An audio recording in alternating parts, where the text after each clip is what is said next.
people hardly choose CA. Right. When you are in school, for example, up to our class 10, you study either science. Yes. You study only science. You study history, civics, geography, English, local language. So the result is that at the end of class 10, someone who does commerce is not actually choosing commerce. He's actually rejecting science. He tells himself, look, I can't do engineering, I can't do medicine. I go to something else, and then commerce steps in. So today's generation, I think I'll be the last person to advise for a variety of reasons. Gen Z, as it is called, post 2000. I don't think they would look at me and listen to what I say. They say, oh, this guy comes from a completely different generation. What does he know? I will only say that this generation is not the way that the millennials think of them or the people before that think of them. I don't want to pick hole into a system that has so far worked wonderfully well. Maybe somewhere down the line people thought this is fine, or somewhere down the line we have created such an impression among people that even if you know the question paper, you may or may not pass. So perhaps people are not even trying to find out what questions are covered. Actually, AI has come, and AI is threatening every profession, everybody. So, what do you think about AI threatening CA profession? Or how do you see about that?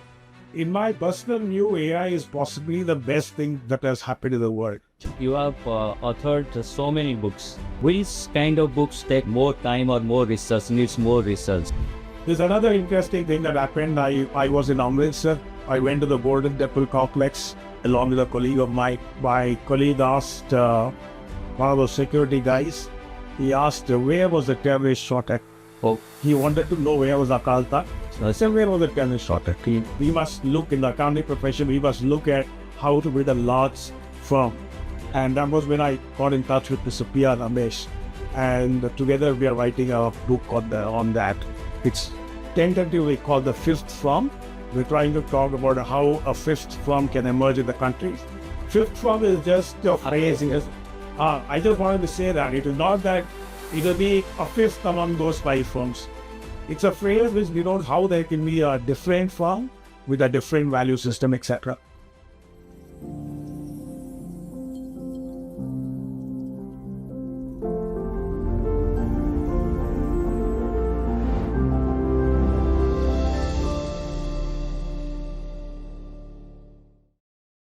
Jai Jagannath, dear friends. Welcome to our new podcast. And today our guest is my guru, one of the most respected chartered accountant of India, a legendary teacher, a author par excellence, a mentor, an entrepreneur, and a motivational speaker. We are grateful that he is here with us today, and let's go and listen from him about his life and his legacy. Let's welcome CA V Pattabhi Ram sir to our podcast. Welcome, sir. Thank you, Narayan. It's always lovely to come to your city, Bhubaneswar. Lovely to come to your office as well. Before we proceed further, I wanted to ask you, see, you have achieved so much of things. You are one of the most famous chartered accountant of this country. You are one of the most famous author, a teacher with 76,000 students, a entrepreneur, and you are a very good public speaker also. You have spoken across the globe. So when you introduce yourself, generally how you introduce yourself? Means when you introduce what comes first? I think I will modify my answer. I will try to tell you what other people say when they introduce me to someone. This has changed over a period of time. Once upon a time, long years ago, people would say, he is a chartered accountant. Then I started writing in the Hindu. I was earlier writing in a city magazine called Aside. And the chartered accounting community would introduce me to others saying that he's a columnist for the Hindu. They would slowly forget that I was a CA. Initially it hurt, but I felt it's all right, it's fine.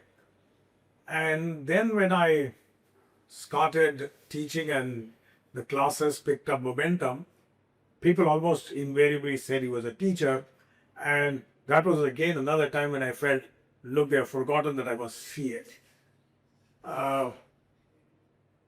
So at different points in time, people have chosen to call me different things.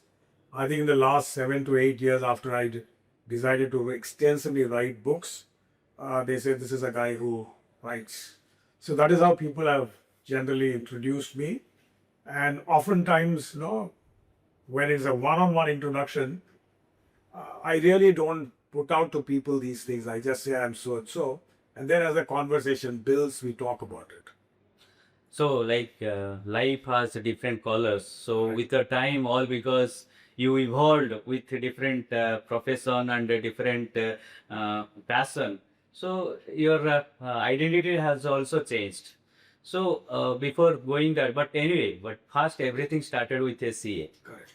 So, even though I know more than a lakh people, lakhs of people knows you as one of the prominent chartered accountant, but I don't know how many of them knows about your childhood. So, can you tell in details that about your childhood dreams and all these things? Uh, I grew up in a place which is about 400 kilometers from Bhubaneswar, in a That's small interesting. industrial township that belonged to the Tatas, or where the Tatas had a factory. The place was about 50 kilometers from Sambalpur, 20 kilometers from Jharsuguda. It was a place called Melba. So I spent almost my entire early years there. My entire schooling was there. Of course, I went to college in down south. I did my articleship also in Chennai. But every 6 months or the study holidays, I used to again come back there. I would think that that place was possibly the best thing that could have happened to me, primarily because the place was enormously cosmopolitan. My neighbor was, for example, spoke Bengali at home. His neighbor spoke Odia at home. His neighbor was a Marathi, Gujarati. So we had everybody out there, as a result of which the common language in the township, in the place, was either English or Hindi. I think what fundamentally was important there was that while all of us spoke different languages at home, and all of us had different faiths. Somebody like Angelina used to go to the church every Sunday. Okay. Somebody like Ibrahim Mohammed used to visit the mosque. I used to go every Friday to the Shiv temple, or my mother would say that I need to go to the Shiv temple. None of this actually affected anybody when they worked, when they played, and nobody really knew what the other guy did at home.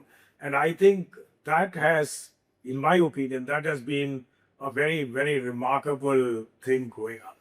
It means I really doubt how many of the viewers knows that he was born in Odisha and he studied in Odisha. And the best part, what you said, no, like that colony was truly portraying the true color of India, Correct, isn't it? correct.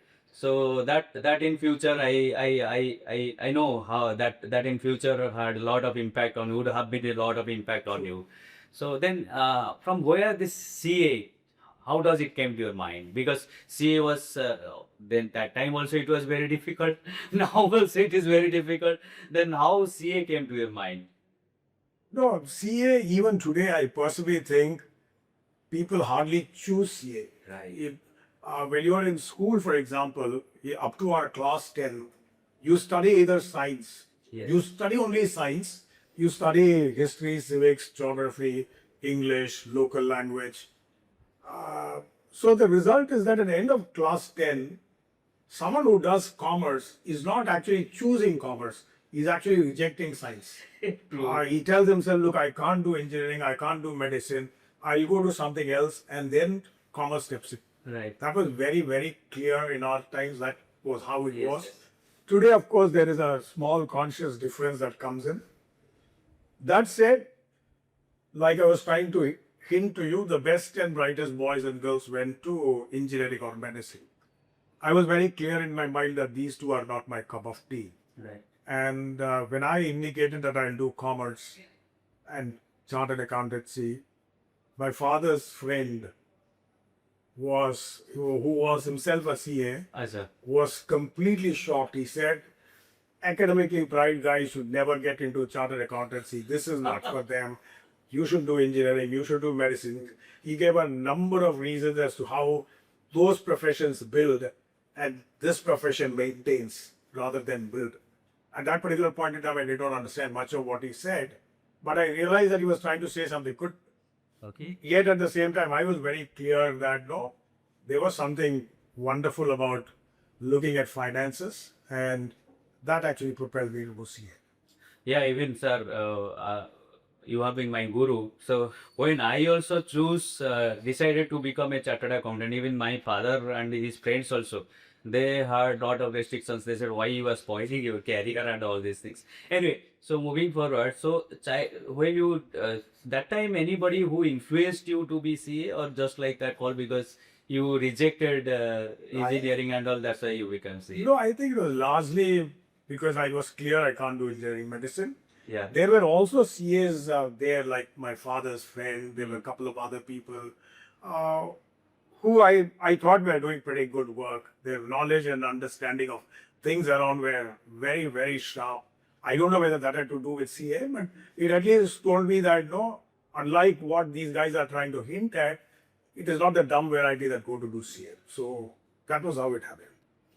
Okay, then after qualifying, you joined Deloitte, or in between that you did something else? Like how was that time? What was the means after becoming CA? What are the best options were available for chartered accountants?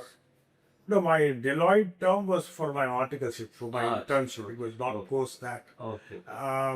Those days, largely the academically strong guys post their CA would join industry. Yeah. They would not join industry. They would have some of the finest offers that come their way, and people going to practice was few and far between.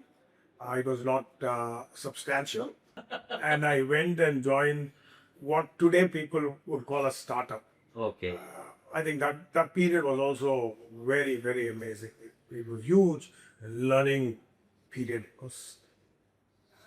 So then, how teaching came to your life?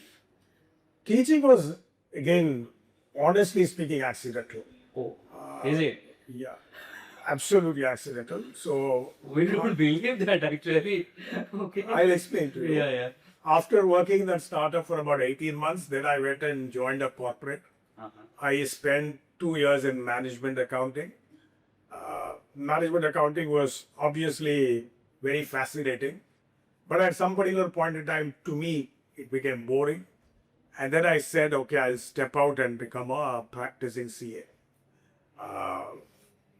Honestly speaking, I think even for my background, for the kind of individual that I am, I don't think I was actually cut for practice, because practice requires a lot of extroverted skills that I hardly possess. And yet, nevertheless, I still went ahead. That was a time when I told myself, let me go and talk to somebody. And I went and met him and said, is there an opportunity to teach? So he asked me, have you ever taught before? I said, no, I have not taught before, but I have spoken at college debates and all that. So he said, okay, we'll try out one session. If things go well, it's good. And that's how it started. Oh, that's how it started. It's just like absolutely accidental. Absolutely Yeah. accidentally. So, but to the extent I know, I have been your student. So in our time, you people were like what Pattabhi Ram sir, Vijay Kumar sir. They were like what and Prime Academy was like Ganga for us. Anybody who is doing CA, we have to go and take a dip in Ganga, like we have to register in Prime Academy. And you people are like gods for us, frankly speaking, sir. So we idolized in such a way, and we knew that these are the people who could actually, who could guide us to be a chartered accountant. But and you were telling, no, teaching was accidental. So how Prime Academy started? Then teaching continued for some time. How Prime Academy came to your mind?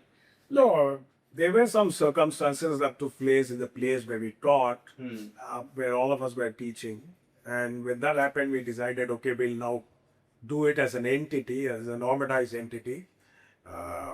Earlier, the classes used to be run scattered by people, different Okay. people taught at different places. Yeah. We were the first set of people who said we'll do it under one roof. Right, right. We also even established that as a private limited company.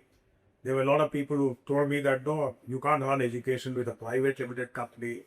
I told them what matters is not the structure, what matters is what you do inside that. Right. And that is where it began. To be honest, there were never any business plans. No year or no session before we sat and said, this will be the budget, this will be our target. Like somebody once said, who was asked, how come you teach in the morning? So that gentleman told the corporate guy, morning 6:15 to 8:30, you go play golf. I decided to hold a mic and speak.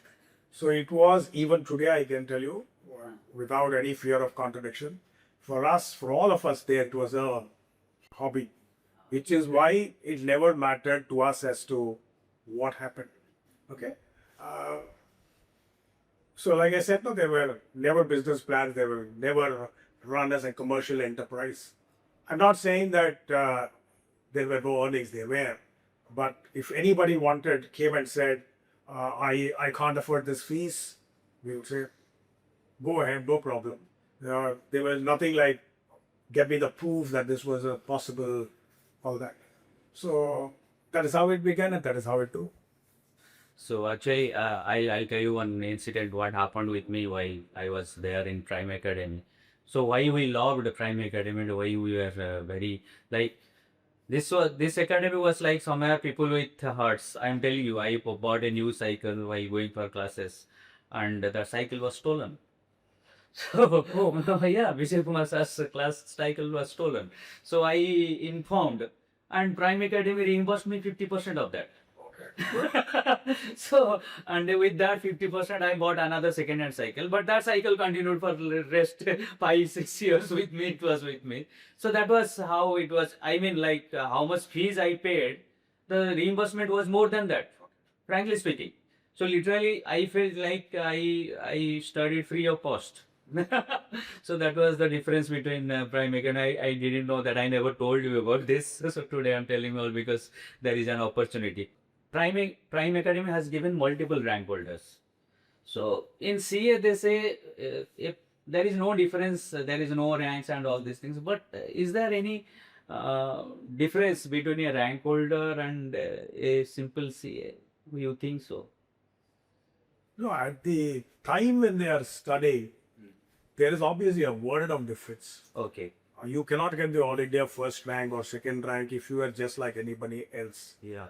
The only difference between maybe a college and CA is that even the All India first rank holder, when he is about to look at his results, he is unsure whether he have passed. Okay. So in terms of effort, in terms of intelligence, there is no difference. There is no doubt that there is a huge difference between the top 10 rankers and the rest. But this does not mean that it is the rank holders, including the first rankers, who go on to do very well in life. Right. Because in life, there is lot of things that are far more important than being intelligent, meaning being academically intelligent or what people call IQ. In real life, there is EQ that needs to be managed, there is social quotient that needs to be managed, there is a skill of getting along with people that needs to be managed. So over a period of time, these things catch up. Okay. So, is there, have you ever felt like seeing at a student who came, got rank, got success, and it has brought tears to your eyes, something like that? Or any specific student about who really succeeded, but you felt very happy? I think this is possibly the only profession where someone feels extremely happy when somebody else does outstandingly well. If I to be really honest, if you ask me, did something bring tears to your eyes? I don't think so, because maybe we all grew up that kind. But we are all extremely happy about times when we were proved terribly wrong. For example, there was a friend of mine Yeah. whose daughter he brought to do chartered accountancy. And he asked the question, should she do? I had known them for a long time. I knew under what background he was asking that question. And I told him that, do you want an honest answer?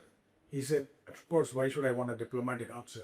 I told him, I don't think this girl should do CA. He went and told her. She said, oh, I will do. She went ahead and did. And I was extremely thrilled when I was proved wrong. While some of the smart guys took their third exam to finish, this lady finished it. Her first intermediate, I think she finished it the second opportunity. Or final, she finished straight at the beginning. So sometimes these things happen, and one is very, very happy when you're proved wrong. Great. So even recently, when I was teaching, there was a student who was 66 years old. Wow. So I asked him what drives you. He was in bank, so he retired. After retirement, he said, I pursue CA. So he was 66 years old, and he was like, very confident, and he was very thrilled. I found him that he is very confident and he is ready to do whatever it requires to be a CA. So similarly, that time I told him about the story of SD Wala. So even he has been your student, and later even he joined Prime Academy. I heard. So so can you tell something about that episode? Yeah, I can. In fact, I still remember that day, a Saturday, I stepped into the classroom and there was a gentleman sitting in the third row who looked fairly elderly to be a student. So I walked up to him and said, sir, if your daughter is studying in the class, no problem. This place is an extremely safe place. You can go back home. But if you're very particular, there is an adjoining room there. You can sit there. You can wait for her to be complete, for the class to be over. Okay. He looked up at me like this and said, gentleman, I am the student. Oh my God. So that was, I think, one of those unforgettable moments. Wow. So yeah, actually I was telling him that one gentleman is there, so who started at 57 and completed at 60. So anyway, so there are multiple cases which we can go on. Another very critical question, I mean not critical question, another question which is closer to my heart. Like, I always feel proud being a CA because there is no reservation in CA. Right. There is no paper leak in CA. Even student means children of past president have failed. So even money cannot buy a CA certificate. So what is that what is that really makes this exam so leak proof, so much to means, I mean, nobody else can do anything wrong, and whether you have the same view that feel proud because no reservation money, no money can buy you. What is your view on this? No, I think it is absolutely outstanding that there's no reservation. There's no two opinion about that. Yeah. The fact that there's no reservation, the fact that anybody and his uncle can join the course Yes. is remarkable. I think we should all be proud of it. We should like to see every institution work like that. Yeah. Like I say, no, the door is so large to enter. Yeah. I'm happy about that. But at the same time, I'm not very comfortable about the fact that we take great pride in saying the exit is small.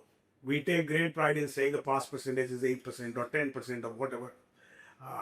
Somehow I'm not comfortable with that because I genuinely feel that people who come into a course have to, at some particular point in time, get out of the course. Okay. It is like saying I put 100 kgs of raw material and get 7 kgs of finished product. 93 kgs are waste. No industry will tolerate that. So I would like to see a time where the pass percentages are more. Okay. Because you asked whether I'm proud of this, therefore I'm telling you. Yeah. On the point number 2 about security in paper, leakage, etc., I'm not personally privy to it, so I can't say much. But of what I know, I understand multiple papers are prepared and then finally a moderator picks up and therefore it's been there. It is good that there has not been leakage of the kind that we are talking in the country today. But there have also been occasions where the exams have got postponed because the wrong paper got distributed in the exam hall. Okay. I don't want to pick hole into a system that has so far worked wonderfully well. Maybe somewhere down the line people thought this is fine, or somewhere down the line we have created such an impression among people that even if you know the question paper, you may or may not pass. So perhaps people are not even trying to find out what questions are coming. Right. Absolutely right. So now, but coming to current date, actually AI has come, and AI is threatening every profession, everybody. So what do you think about AI threatening CA profession? Or how do you see about that? In my personal view, AI is possibly the best thing that has happened in the world. Okay. Yeah. I think after the arrival of the internet, this has been the most game-changing event that has taken place. And this has completely democratized knowledge. I'll take a minute to tell you something. Yeah. People say AI is artificial intelligence. I don't buy that point because there's nothing artificial about it. Whatever it throws out are right, 99% correct, and it does work that at every point in time stumps you. Although I, for example, have been using generative AI almost for 3 years now, every time I do something, let us say in Claude or in ChatGPT or wherever, there are things that amaze me. So if somebody says that no, we should ignore this, in an office if they say no, we should not use generative AI, in CA practice we should not use Claude, we should not use ChatGPT, they're actually seriously mistaken. You asked how will it hurt our profession? It will significantly affect as in it will significantly improve the quality of things that you do. Yeah. Once upon a time, you had to be a large firm in order to have access to knowledge pack, in order to have access to well-drafted checklists, audit programs. Today, AI does like that. Yes. The only skill you need to have is to know whether what it has done is right or not. Right. I'm clear that many jobs are going to go away. Already, it has gone away in many companies. Here also, it will happen. But I think people will subsequently find new jobs. Who did ever 15 years back think that there will be a Swiggy, there will be a Rapido, or there will be an Ola? So new jobs will come up. We'll have to be patient for that.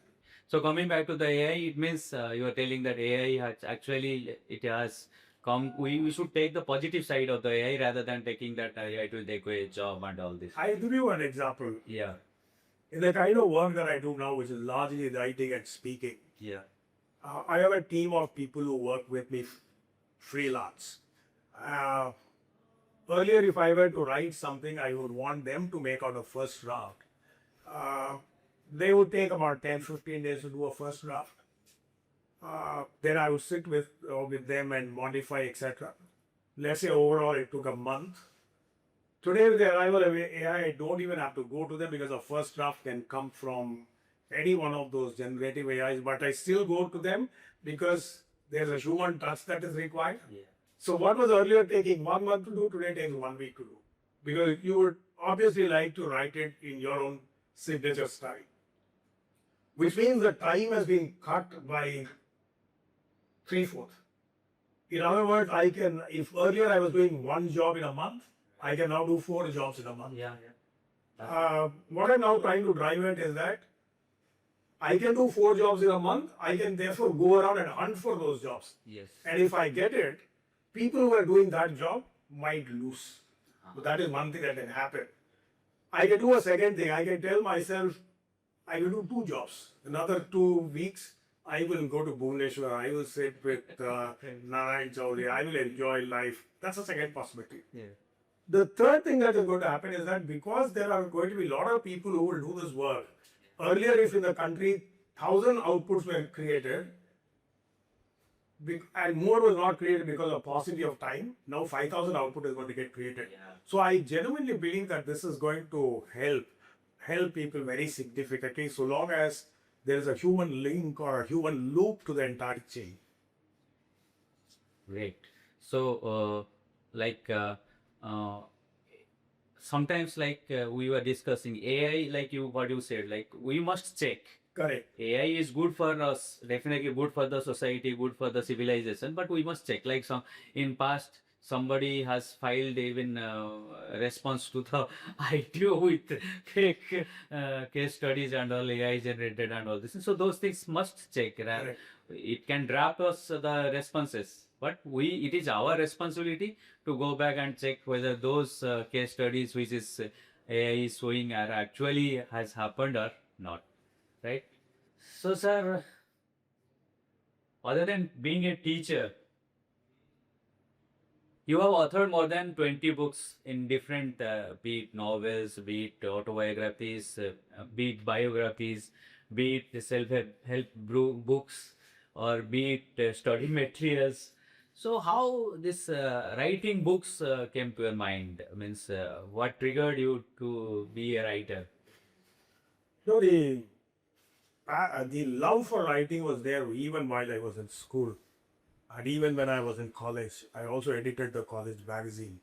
Uh, then when I stepped into post CA, I began writing for the newspaper. I began writing a column for a magazine. To be honest, I can tell you now that if journalism had been a paying proposition at that particular point in time, I would have jumped full time there.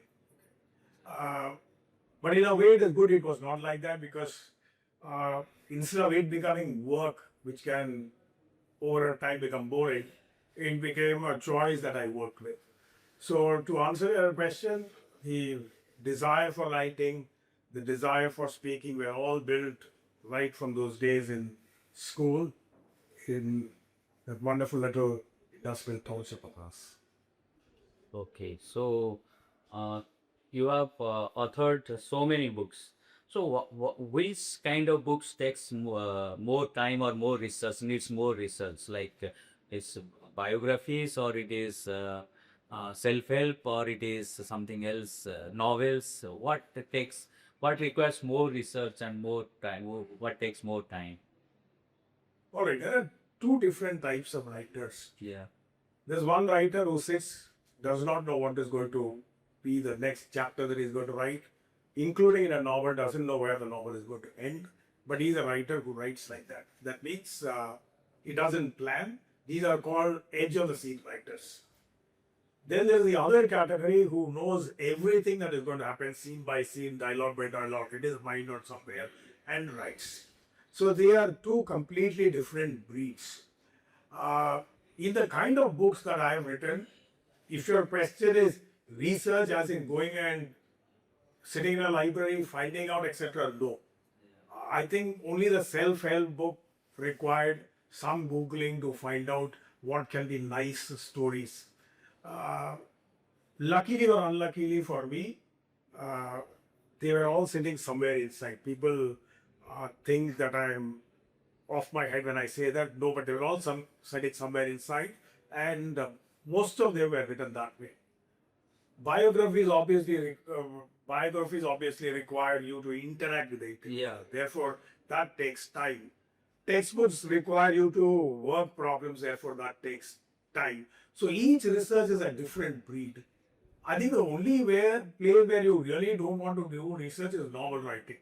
Unless you want to write like Arthur Haley, who picked up a particular industry, went deep into it. Otherwise, I think everything today is broadly doable. That's all. So, you have written so many books. So, which book is closest to your heart?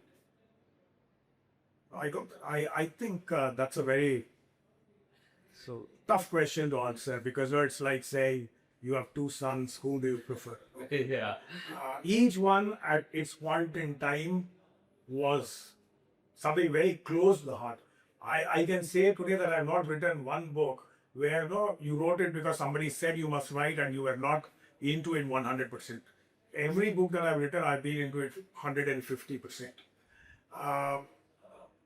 If you are asking what book I should suggest somebody to read, Yeah. I would think that Tech Phoenix is something that people should read because it's remarkable in terms of what happened in our country. A celebrated company was found to have, or a promoter of a celebrated company was found to have fudged books of accounts. The company was on the verge of collapse. India's reputation as a software destination was in crisis. It was almost 6 months for an election to happen. And if Satyam had fallen, I think technology industry would have had a severe beating. And then in the space of 100 days, a set of 6 men, some of whom had hardly met each other, came together and transformed and handheld it to move to a next person. I think it is a story that needs to be told. Everybody will remember how Satyam was earlier. Yes. Everybody will remember how Tech Mahindra is now. I genuinely believe that the 100 days where the government nominated board worked is a period that will drop into the footnotes of history if you don't document it. And now I convinced Mr. Manoharan that we should write it. Yeah. It was not that he needed convincing, but he needed time. And one day it came out. I would think that every CA, every B school person should read that book because it tells you what can be done if a nation decides that it wants to do it. So Manoharan sir was in the board, so he knew inside what other things happened during those 100 days. Exactly. And The book captured only those 100 days. Yeah. We were clear that we will not write what happened before because neither of us knew what happened before. Yeah, exactly. We said we will not write what happened afterwards because that's unimportant. What happened during those 100 days is what is crucial. yeah, exactly. Because many times people know that okay, Satyam was there and means it collapsed or it was been Tech Mahindra up and out of that, but nobody knew exactly what happened. The real story, many people doesn't know. And now that it is almost 20 years, Yeah. the new generation hardly knew that we were on the brink of one of the biggest catastrophes. Yes, exactly. So that was that could have spoiled the whole reputation of this country. Actually, Exactly. it was in that such a situation. So so you take that Phoenix. Tech Phoenix is the book that I have already written, which is good. There are few that I'm in the process of writing, and I think all of them will be good. Some of them might be close to people's heart, many people's hearts. Great. So how you decide about the next book or next topic? Is there anything, or some people says at the time of taking bath some idea comes and so we work on that because so how generally you decide? No, I actually work on multiple projects at the same time, good or bad. Yeah. Currently, I think I'm on 5, 6 of them. Sometimes I do for a month and then suddenly realize, oh, the other one has to be done. I think it gets, at least in the last 7, 8 years, it gets picked based on whom I can work with. All right. I have always thought that my skill is in the process of writing. But in terms of content or expertise, there has to be somebody. Right. So it depends on multiple things. For example, I strongly felt that no, India, we must look in the accounting profession, we must look at how to build a large firm. Yeah. And that was when I got in touch with Mr. P.R. Ramesh. Okay. And together we are writing a book on that. It's tentatively called The Fifth Firm. We're trying to talk about how a fifth firm can emerge in the country. Fifth firm is just a phrase. It is, I just wanted to say that. It is not that it will be a fifth among those 5 firms. Yeah. It's a phrase which denotes how there can be a different firm with a different value system, etc. There's another interesting thing that happened. I was in Amritsar. I went to the Golden Temple complex along with a colleague of mine. And there, my colleague asked one of those security guys, he asked, where was the terrorist shot at? Oh. He wanted to know where was Akal Takht. So he said, where was the terrorist shot at? That man did not answer. Answered. Yeah. I tapped this guy. He then again said, no, I want to know where the terrorist was. Oh my God. So sensitive question actually. No, don't go. To many of us, it's not sensitive. To many people, it's not sensitive. Because most of that generation have grown up believing that there was one side which was right, one side which was wrong. And then that gentleman asked, whom are you referring to? When he said it is Blindenwale, he said, no, he's not a terrorist, he's a son. And next day we were driving a car. There was a guy who was clearly born after 1984. And we talked with him. He said, much the same thing. He said, no, the problem was not this side, the problem was on the other side. It triggered a thought in us saying that, look, we all grown up looking at a state in a particular manner, which could be right from one perspective. There's an entirely different perspective that that state is holding on to. So there is clearly a fault line in the A state. And we said, let us look at different states that might have fault lines. And we identified 12 states, along with a bunch of 6 researchers. We are working on a book which is tentatively called The Fault Lines, which will talk about how there are strong feelings in each different state, and nevertheless how we are still one country. That is one book. So each of these come based on what strikes you. Yeah, exactly. Like every coin has two sides. So most of the time we see only one side, and Right. we presume something. Okay, Right. this will be the right, but it's not that. There is no guarantee or there is no assurance that that must be right. True. So that's what. Okay, fine. That's definitely will be a good read, I guess. Then And that's a book that requires a lot of research. yeah, exactly. Yeah. That's a book plus the fifth one requires a lot of research. Coming back to another question here, like the world is growing into so many unicorns, new companies are coming and all these things. One question I have here, other than CA and all these things, why all these big companies are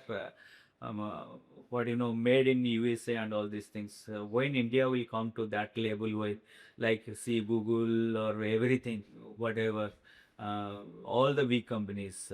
So anything you take, Google, then Microsoft, or then SpaceX. So all these are made in the USA or foreign companies. Why India is lacking behind? We have all the talents. Our people goes and work there. Then what is there? Why we are not able to do that? See, that's a hard question to answer. I'll try my best. I think the circumstances under which India's technology industry evolved was around the background. I'm not saying exactly that, around the background of Y2K, around the background of having skilled labor arbitrage people, and therefore we became the outsourcing capital of the world. And somewhere along the way, I think that mindset continued to stay much the same way. If you have to become if you have to become a Microsoft, you have to be at the leading edge of innovation. Right. You will have to have the ability to pump resources, the willingness to take risks, the willingness to work for the long haul. I think that is possibly where it is not happening. Now, I would be the last person to pass judgment on some of these outstanding individuals who have built these kind of companies. Yeah. But the harsh reality is, like you said, we don't have a product. We are good at sorting things out. We don't have a world-class product coming from India. Yeah. Maybe Finacle might have been one exception, but otherwise they are not happening. Yeah, exactly. Means They are not happening. Actually, I'm not able to recall anything that happens. yeah, we have the best resource, we have the best tech, means best brains, but still we don't have the products. Like all it is coming from outside. So, can you advise 3 things what CS should do to improve their this communication skill, or what are the things? To today's generation, I think I'll be the last person to advise for a variety of reasons. Yeah. The Gen Z, as it is called, post 2000, I don't think they would look at me and listen to what I say. They say, "Oh, this guy comes from a completely different generation. What does he know?" I will only say that this generation is not the way that the millennials think of them, or the people before that think of them. They are people who are as hungry of success as the earlier generations were. I think they're also as dedicated as how the earlier generations were. Maybe their approach or the way that they respond is very different from the way that our generation grew up responding. Their attitude in offices, their approach to seniors might be very different from the approaches that one had. But I still think that if you tell them without preaching them, if you tell these are things that can be done, I think they would do it. The thing that I can tell either them or to anybody who is willing to listen is that it's absolutely important to be able to hold a conversation. Speaking does not mean public speaking. It could be sitting in a hall like this. It could be the ability to convince 10 people. In fact, I would think that is far more important than being able to address some 500 people. The ability to push your thought onto somebody else and convince him. I think they are important, and they come with practice, they come with the readiness to learn, and they also come with possibly people reading different kinds of books that tell them what they must do. So, sir, we have some rapid fire round for you. One book every student must read. I think a book that every student must read is Dale Carnegie's How to Win Friends and Influence People. Maybe it might have been written in a very different era, but I think it's extremely well written. A second possible book that they can read is a book called 7 Habits of Highly Effective Teenagers. Yes, as well. Yeah, not the one of people, not the one that Steve Covey wrote, Okay. but his son, Sean Covey, wrote. He wrote it for teenagers. That's a brilliantly outstanding book. People should read that. Okay, great. So, one habit responsible for your success? I don't know if I can be called successful, but no, I get up. Definitely you are. I get up every morning and like to do whatever I'm doing. I think the love for what you do is most important. Great. So, teaching or writing? This is No, very. these are You cannot choose any of these. you really can't choose, because unless you write, you can't express, and if you can't express, you can't teach. I think you must do both of them at the same time. Right. So, discipline or talent? Talent gives you a head start, but it is discipline that actually takes you to the top. There are several examples that are in the history where outstandingly talented people have not gone on to achieve because they did not have the discipline to push things through. Great. Morning person or night person? Once upon a time, night. Nowadays, morning, I get up at 4 o'clock. One word that defines leadership? Not one word, I'll say one phrase, meaning it is the ability to get along with people and make people think. You ask them to do something, but they should not feel that you ask them. They should feel that, oh, it's come from me. Achha. Great. So, one mistake young professionals should avoid? Young professionals, as in CA guys. Yeah. I might sound old-fashioned, but I think in the early years of their practice, what they earn monetarily is not important. What they earn in terms of experience, the kind of work that they do, I think is very critical. Great. So, your favorite quote? My favorite quote, actually, I don't know if there's the right quote to give here, but my favorite quote is the one which was written in the book The Godfather. Behind every fortune, there's a crime. Is it? Great. So, one piece of advice for aspiring chartered accountants? I said no. There's no advice beyond what I gave earlier. Success in one sentence? There are many things that represent success. Fame, meaning you being recognized. Fortune, your ability to earn money. And fitness, how well fit you are. These, I think, are very important. What footprints you leave on the sands of time is far more important than what bank balance you end up with. My father once told me the amount of money that you have in the bank on the day you go away, if there is no one after you, that money is wasted money. So what is far more important is what impact, what influence you add on people's life, how much they will think and remember that, hey, this guy did something for me. And the more simple and casual that thing is, the more important it is. Great, sir. So, dear friends, Star has been a successful chartered accountant, a very successful teacher with more than 76,000 students, an author with more than 20 published books and many more coming, then a public speaker and motivator, mentor, and we are lucky that we had him today. We discussed with him and we learned so many things today. Thank you, sir. Thank you very much.